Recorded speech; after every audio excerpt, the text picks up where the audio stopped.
Hello, everyone. Good evening. Thank you so much for joining in. I think the coffee break, we are now wrapping up with it. I request the audience that are there around to please join us here for the female entrepreneurship session. And the session is called Mind the Gap, Stories of Women Leaders Creating Ripple Effect. So here we have a good set of a panel, but unfortunately, one of the speakers online and offline is not able to join us here today in person, but we have them in thought. I, as the moderator, will try to incorporate their points as much as possible within the conversation. I think we are in the startup ecosystem, we are used to uncertainties, and we have learned to roll with it. So this is just one other situation as that. Here, before I begin, I just would like to thank a couple of the partners that have been very closely involved in putting together this panel. One is definitely the FEBI project, Female Entrepreneurs in Berlin and India, definitely NPAC, GIZ, who's also been closely involved in the curation of the project through the many years that we have. And also the Program Designers Lab, for which you will know a little bit later, because we have a couple of participants from the Program Designers Lab joining in online as well. So I'm sure the audience who are umbrella, please keep the interaction up. Please write your comments on the chat so we hear more on that as well.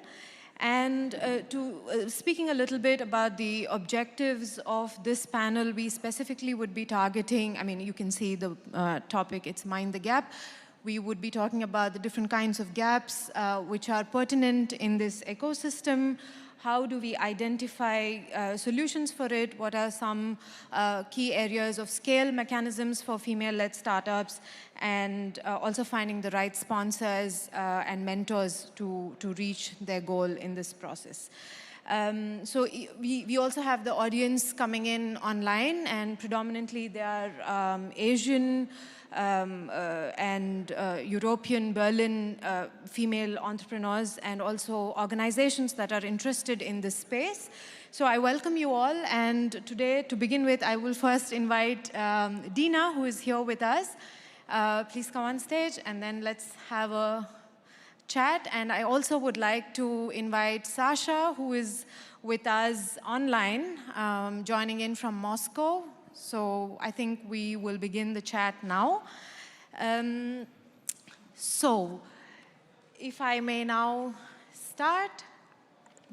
Thank you so much for joining in, Dina. So you have also been one of the female leaders who has now created an edge and set up your own organization. So talking about the specific area about the gaps that we have here today, what do you think are some gaps that have influenced your path or during the process? If you could share a few lines on that, and then we take to the next steps. Yeah. Thank you so much for having me. I think the space that I work in GovTech, so it's government tech. So basically, we focus on making public sector more digital, or offering digital services to government organizations. And if you think about technology and if you think about government, especially leadership in government, both are predominantly male areas, especially people who work on technology in government. So for me, the motivation that drives me is to just lead by example and show that women can actually enter that space, to hire women into that space, and in that way maybe create a ripple effect of more women working on technology and in government at that intersection. Yeah, I mean, that's also a key area that, you work in this niche space of government and technology. We'll come back to learning more from that. But I want to give the space also to Sasha here. What do you think are some gaps that you have personally faced or within your community that you are working with Peritech as well, please?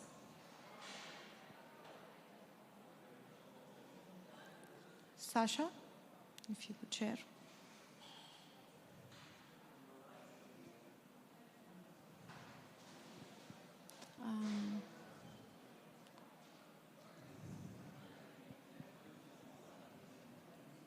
I can't hear her.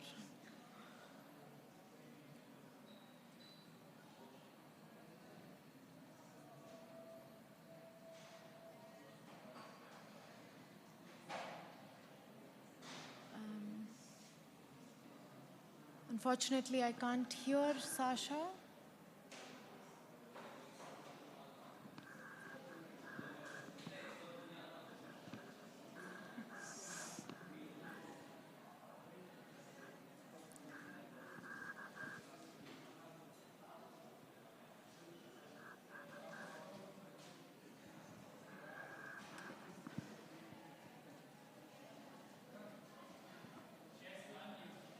Ah, okay. Could you unmute yourself?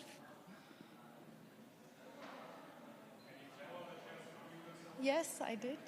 Yeah, Sasha, could you please unmute yourself so that we could also hear what you're saying? Unfortunately, we are not able to get you.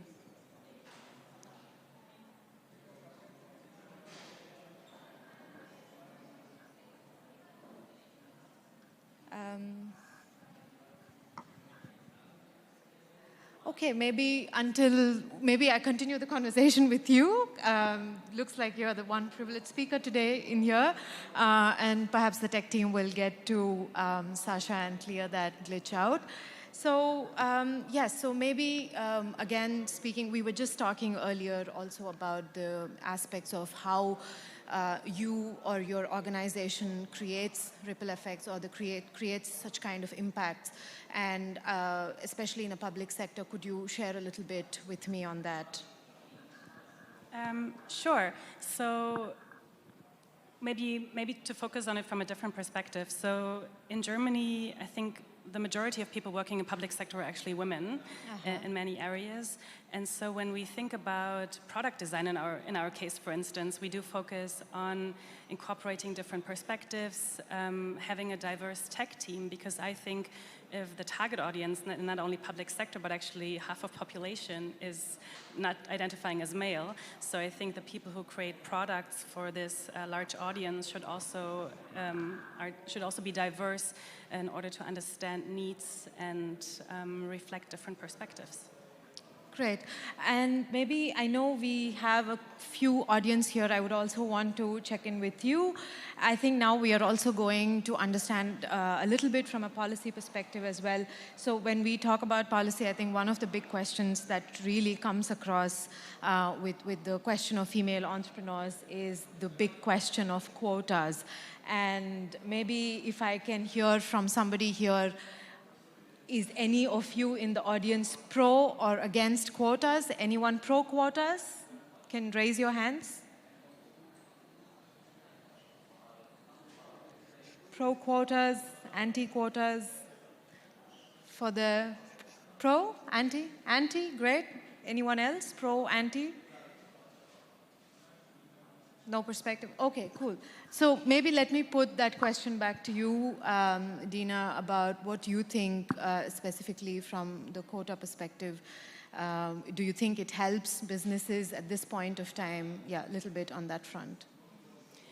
I used to be quite against quotas, but then I think that was more when I was still a student and quite idealistic, and I was thinking, women can break all the glass ceilings by themselves, and there will be societal change or organizational change eventually. But having entered the workspace and having worked in different organizations, I haven't really seen that effect play out.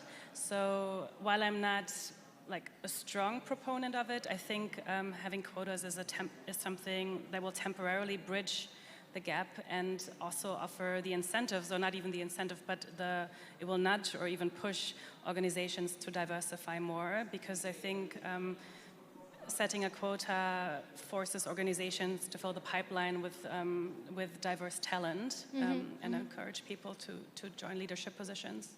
Yeah, I mean, I think I'm still in the anti phase, because I strongly feel that it may hinder the quality that we are working with, because if it is just like a placeholder that HRs need to fill a certain spot, there might not be the kind of depth of research that might go into it. But I do completely empathize with the points that you are mentioning as well. Maybe I will change my perspectives in a couple of, it is an evolving topic as well. So thank you for that. Maybe I will once again try to reach to Sasha if we are able to hear you. So Sasha, what do you think about quotas at this point of time? It's a very good question, actually. We hear you. Yeah, I can hear you too, finally. Yes. I kind of agree with Dina on this one because I do not like the idea, and I agree with you, I don't like the idea of this being a placeholder for women just because you have to be there because of your gender. I actually want everyone to recognize that we as like female or everyone who identifies as a female have the same skills, the same IQ or even higher IQ perhaps. And that there should be a mechanism to bridge the gap, because at the moment, yes, there are quite a number of strong role models and there is a possibility for women to get into, but at the same time, there are still cases where HRs would prefer to get a guy on board just because, I don't know, they wouldn't get pregnant, they wouldn't for some reason have to care for kids, despite the fact that they probably would have kids and they're still their own kids, and you know what I'm saying, and stuff like that. So sometimes quotas and positive discrimination is needed, but it's going to be a bad thing in the long run. We just have to accept it for a short run, unfortunately. And maybe if I can add to your concern that you voiced of not finding that equal talent, I think often it's the same for all male panels, right? I think for me it's a cop-out to say, oh, we couldn't find a woman that is as qualified. I think it means you need to look in need to look a bit harder. You need to diversify your networks that you look in, hire from different places, different schools perhaps, and just reach out to, find different networks. I think I wouldn't say that there's not a single woman as qualified as a man for a similar position. Great. I think the conversation is a much bigger than just a yes or no question at this point. So thank you so much. Maybe because I missed your comment earlier, maybe I will go back to you, Sasha, about the fact about how your organization, especially from Peritech, because you do offer this very core skills also to the female groups. So what do you think are the specific gaps that you see, and what are the ripple effects that you, through your organization, are creating? Yeah. Well, gap-wise, I think the biggest concern for me and my team at the moment is funding, because we see that statistically female founders are not getting funded nearly as much as male ones. In fact, in 2020, I think in America alone, startups raised around $143 billion, and female founders raised like 3.2 out of that 140 something, which is just concerning to say the least, because according to the report from European Bank of Reconstruction and Development, female-led teams actually perform 15% better than guys, which is interesting. But there's this vicious circle where, oh no, I will not fund you because you will not be able to raise the next round. And it kind of goes on and on, because you're a woman, hence you're not either in an all-male club, or you will get pregnant and for some reason this will stop you from functioning like a human adult, etc. We personally, at Peritech, we're working towards supporting female technical entrepreneurship, and while we're currently focusing on incubation acceleration programs for female founders in Central Asia, this is something that we really want to address next, and I'm personally working on this because I don't understand how, even with statistics on our side, how can women are still being so underrepresented and unfunded, really. Okay, so looks like there's still quite a long way to go about. I just got to know that one of our other panelists, Lita, is also online, so maybe I will take a couple of points from her. And I think we are now in a good juncture about restarting the whole conversation about the gaps, and maybe I would like to hear from Lita about what are the specific gaps that we should mind in this whole conversation. And once again, Lita, very welcome. Please give in your inputs on this. Thank you, Sasha. I mean, it is really interesting because we can talk about multiple gaps here. We have the founder gap. We have the pay and pension gap. There's also a gap in women actually doing the investment We see this even on the low levels. So women are very comfortable with household finances. They're very comfortable with doing budgeting. And they are much less comfortable with actually doing investments. And they end up with a much lower pension at the end of their lives. And they live 5 years longer than men. And so these are some of the topics that as women, we really need to come together around this. We need to find, the reasons for why we as a community are less comfortable with these topics and to talk about it. So that's one of the things that I and one of my female founder friends discussed years ago, and we actually established a Verein, or an organization, like a nonprofit here in Germany, actually called Mind the Gap. And it was really around these topics, like why are women not discussing their investments in casual conversations with other women? I've had many conversations with men about like investments in real estate or investments in startups even that they have made, and so few conversations with fellow women. So I think just starting the conversations, modeling for each other how we can be successful in these areas is the first part of this conversation. Great. Thank you so much. I think that really covered a few of the specific gaps. And with that in context, could you also share a little bit about how the ripple effects are being created also from your platform of FinMarie? Yeah. Could you share a little bit with respect to the impact that is coming out in this sector?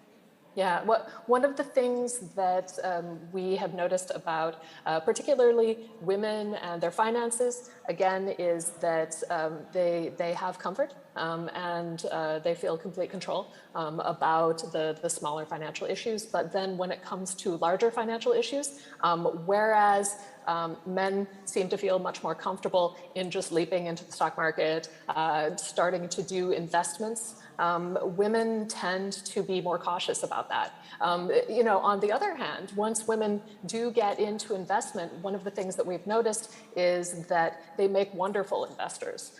Women tend to buy and hold, whereas men tend to be more reactive to market changes. And over time, women tend to reflect what is what I would consider to be more of a Warren Buffett style, buy it, hold on to it, and do something like a market index over time. And you're going to find that you are multiplying your income through compound interest over the years.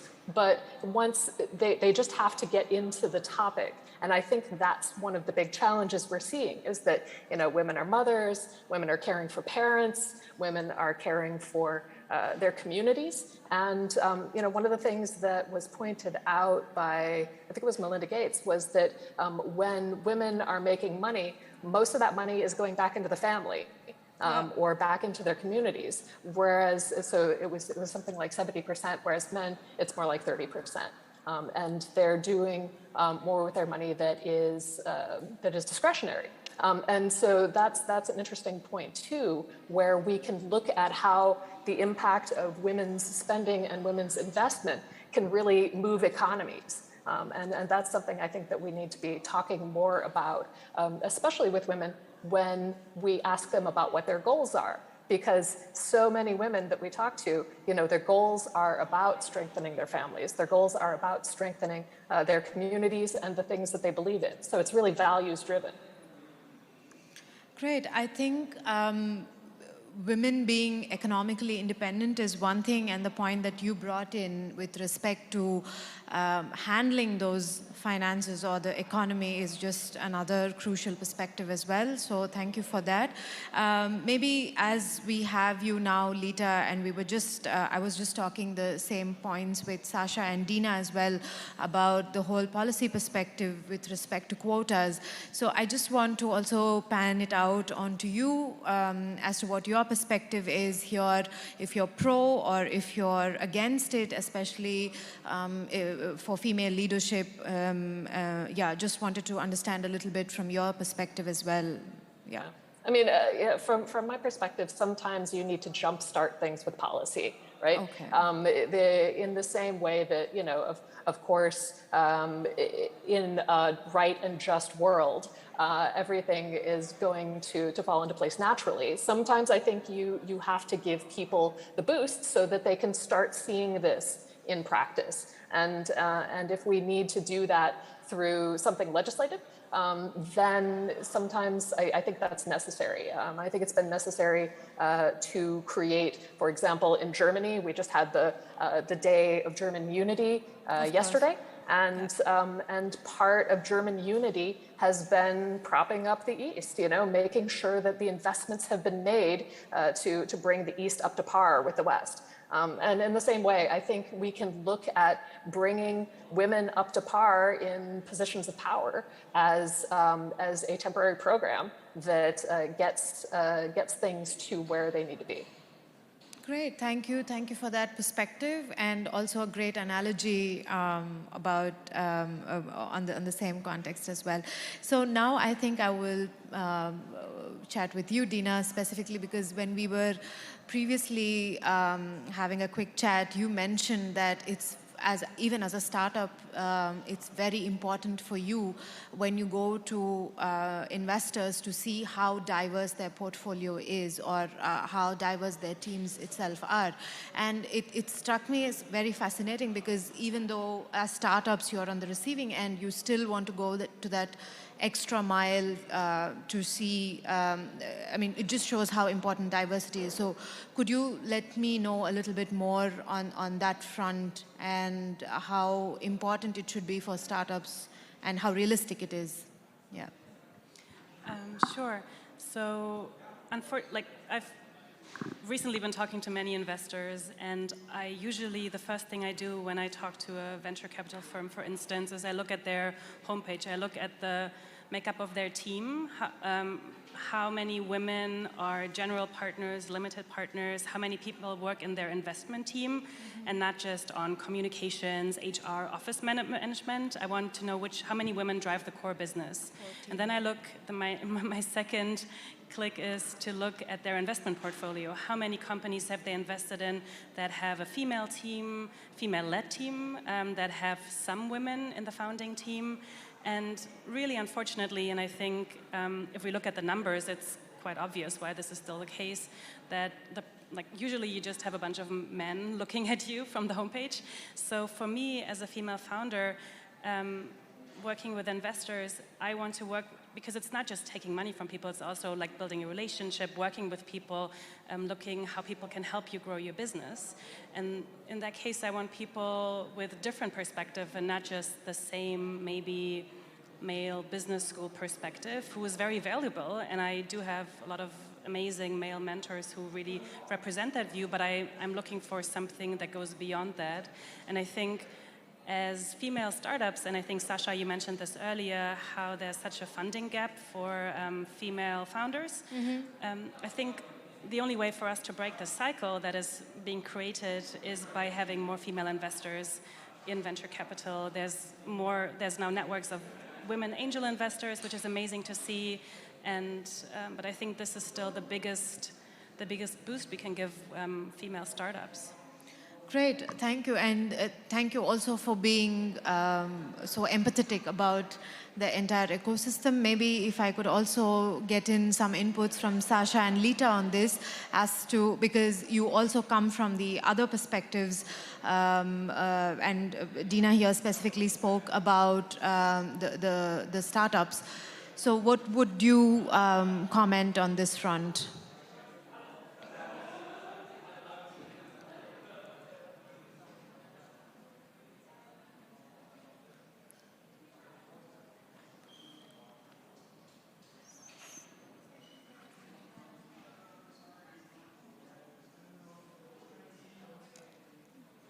Okay, so maybe before we listen to Sasha and Lita, looks like there's a small glitch here. I will again pan it out to you, Dina, because this is, I think for most conferences, I think this is just giving me nostalgia that having offline conferences are the best bet because we get to see each other in person and also have less technical glitches. Yeah. So I think we are anyway coming to the end of the closure of the conversation at this point.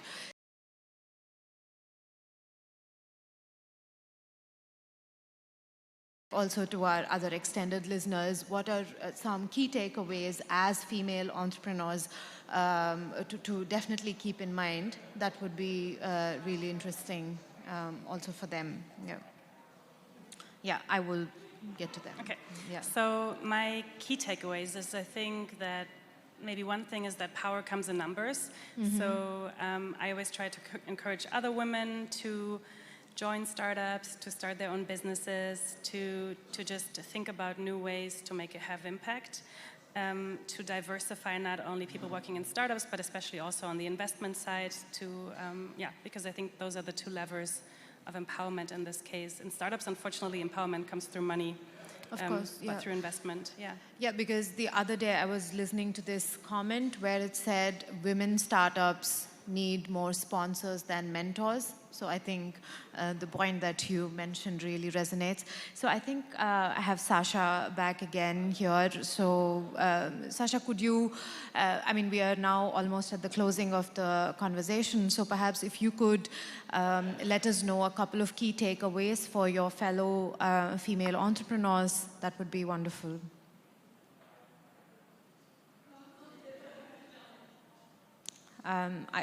Either one, Sasha or Lita, could go.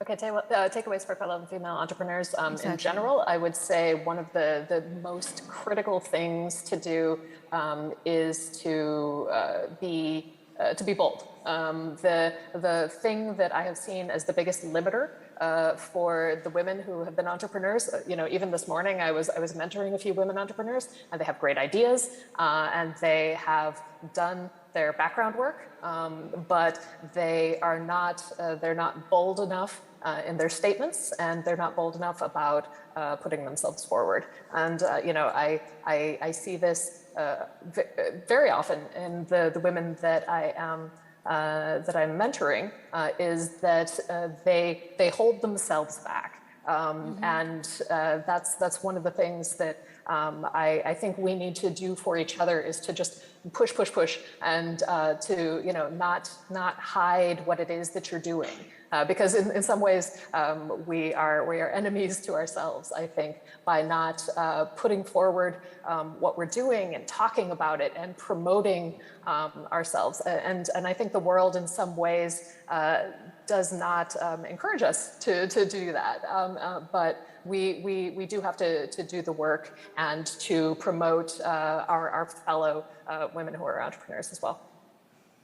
Great. I think this also comes back to the question where there's this usual argument that there are a lot of female entrepreneurs, but at the same time, there's a huge hesitance for female entrepreneurs to scale. So that could perhaps resonate the points that you were mentioning. Thank you so much for that. So perhaps, Sasha, if you could also share a couple of points to round off. To be honest, it's hard to add anything because I have to 100% agree to what Leila said.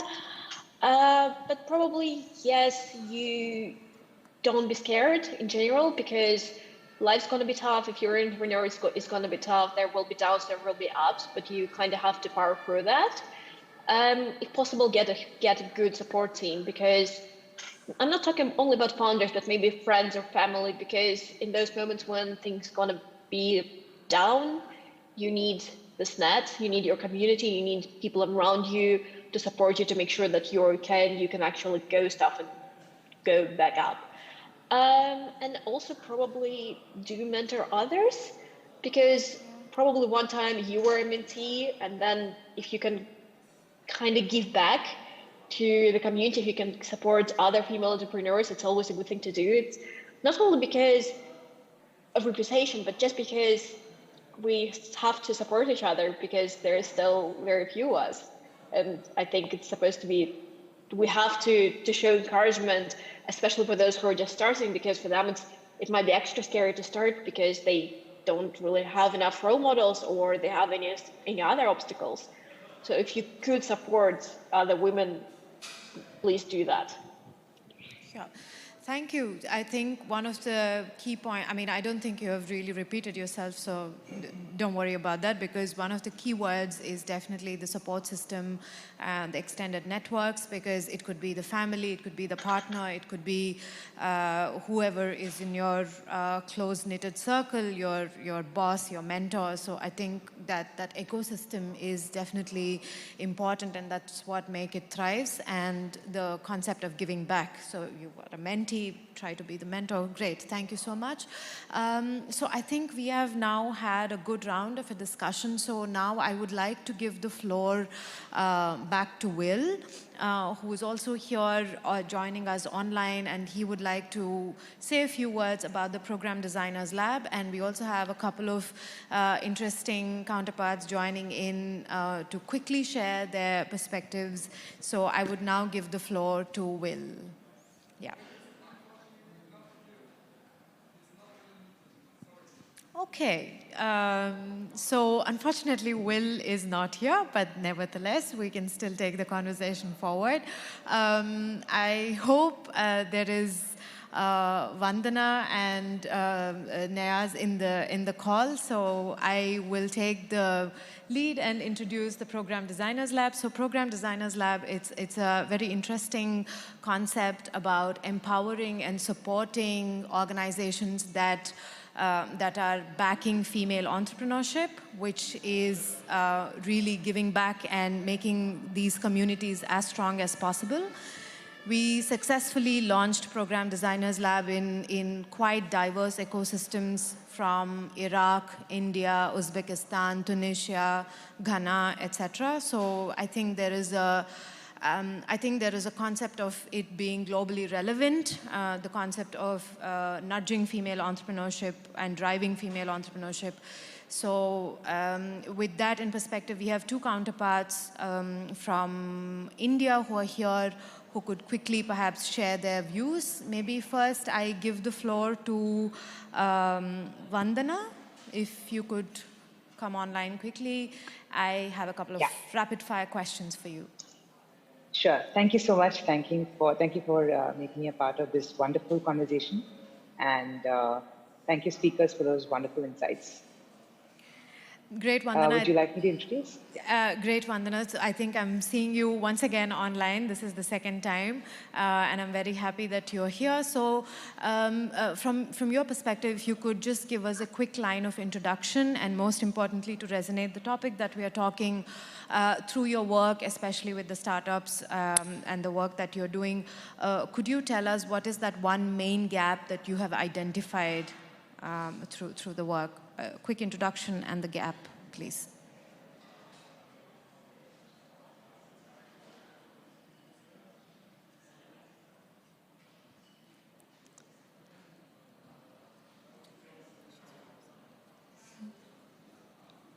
Vandana, can you hear us? Yeah, sorry, got disconnected and got connected again. Something. No worries. Yeah, please, can you just repeat? Yeah. Can you just repeat your question? Yeah. Yes, so the question was if you could just give us a quick introduction and the one gap that you have identified within the work that you have been doing with the other female entrepreneurs. Yes, definitely. So in India, if you see, we've been doing a bit of research, and we found out that in the past 2 years, the number of women entrepreneurs have increased from 14 to 20% in India. But the number of women who have been funded so far in India is only 1.34%, which is very, very meager compared to the number of entrepreneurs that has been a rise. So we started to analyze why is there an increase in the number of entrepreneurs, women entrepreneurs, but a steady decrease and not even going up to 2% when it comes to funding for women-founded startups. And that's the gap that we're trying to bridge. And we realized that a lot of women entrepreneurs are unable to go and reach out to investors because they do not know the fundamentals from where to start and how to ask investors. And at the same time, investors are not able to connect to women entrepreneurs to understand what is it that,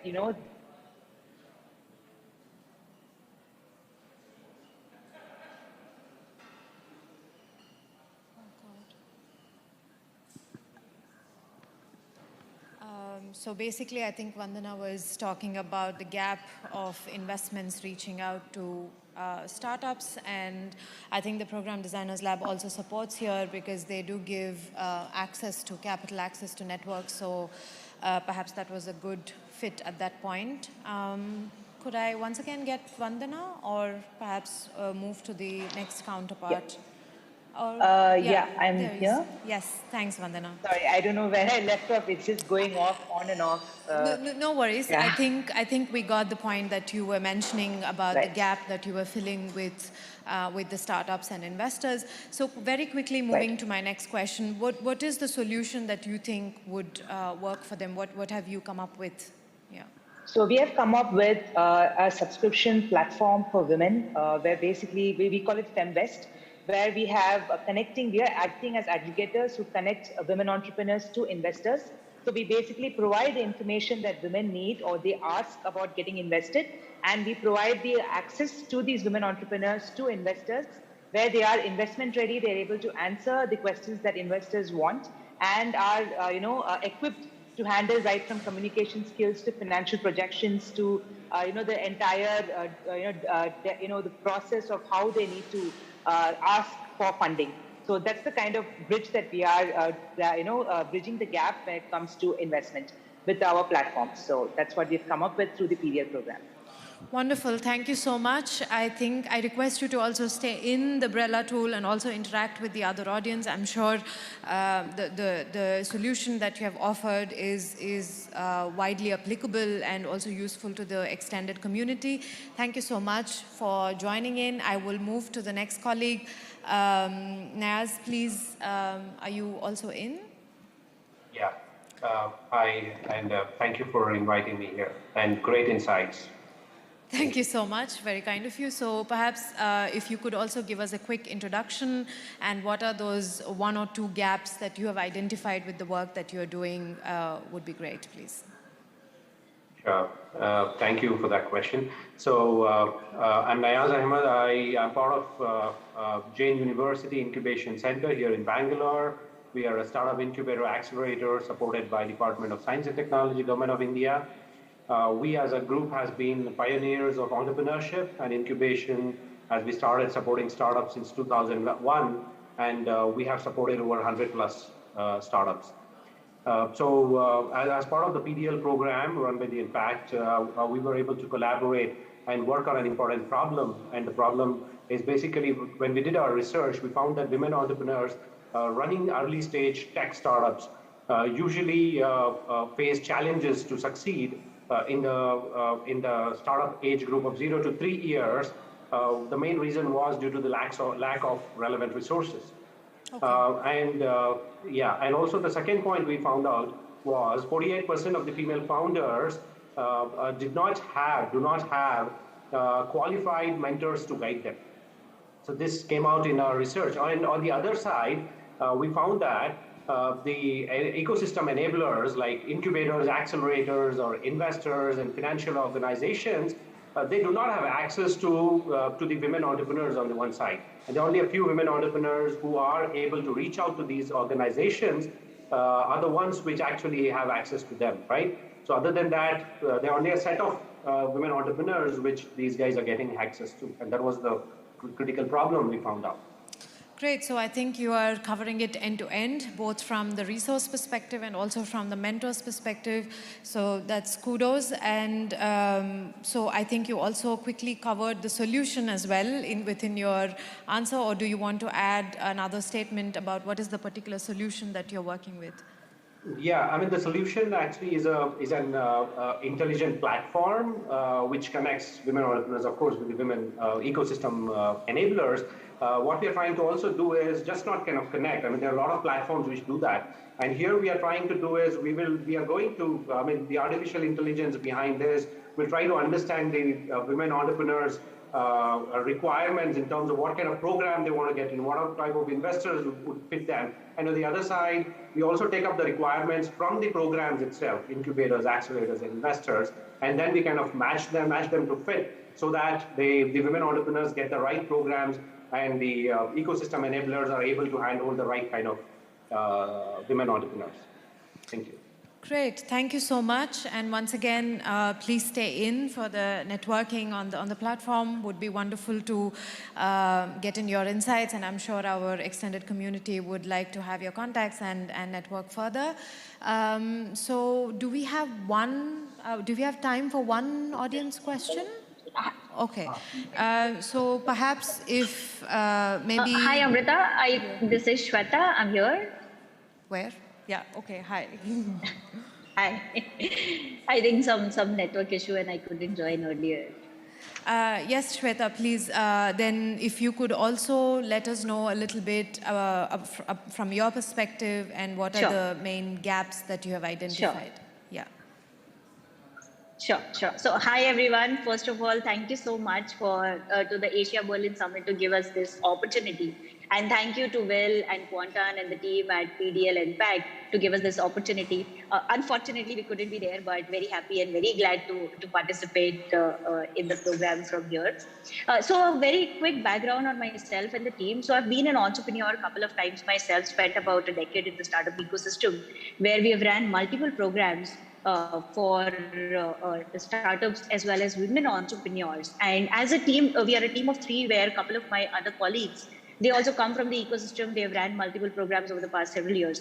And the core problem that we identified within women entrepreneur is specifically in the rural market. So in India today, if you see in tier 2, tier 3 cities, there's a huge opportunity. There are women who are creating handicrafts, who are creating beautiful products and everything. But unfortunately, they don't get the access to the markets. And we are talking about global markets today, but in India, these women, they don't even get access to metro cities or tier 1 cities. And what as a team we are trying to do is identify these women entrepreneurs, give them a platform where they get connected startups, to new age startups, and we've done a quick pilot about this about a few months ago, and it's been very successful. When we connect these individual women or women on micro entrepreneurs from rural market to these startups, and these startups, they help them right from getting resources to these villages, getting them that infrastructure to build those products, and at the end of the day, these startups also the platform where these women entrepreneurs can build products. Very successful examples. We have got about a couple of startups doing it successfully. I'm not sure if we have that much time to run you guys through those examples, but we are trying to give rural micro entrepreneurs, specifically women entrepreneurs, that access to Indian as well as global markets. That's what we as a team are trying to do. Thank you so much for that power-packed, quick response. And it's also very commendable to see that you're targeting the tier 2 areas and the infrastructural issues for the female entrepreneurs, and it's not just the Bangalore or Delhi, Bombay circuit, and it's much more connected.